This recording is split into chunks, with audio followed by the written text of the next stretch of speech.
Nii, täna mul kaasas 100 dinaari, mis on umbes 29-50 eurodes ja vaatame, mis me siin Tuneesias ühes külakeskuses sellest saame, et lähme shoppama. Põhiost on tehtud, kanasööta siin selline kogus 7,5 dinaari ehk umbes 2,25 eurot. Ja kuna siin samas müüakse bensiini, siis ostsin ka 3 liitrit bensiini, 1 liitri hind on 3,2 dinaari ehk umbes 1 euro.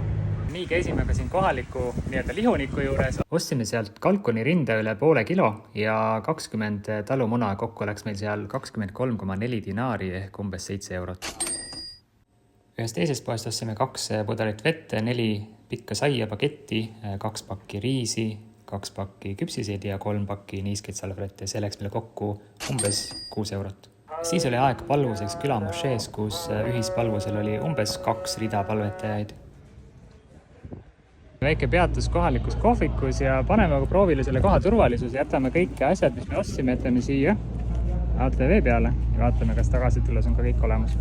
Ja kohv, arvake ära, palju maksab 2 dinaari ehk umbes 60 eurosenti ja tee on 1 dinaar ehk umbes 30 eurosenti. Nagu arvata võis, kõik on ilusti ATV peal olemas, keegi midagi ei ole võtnud ja kokku läks meil see shoppamine siin maksma 62,3 dinaari ehk umbes 19 eurot.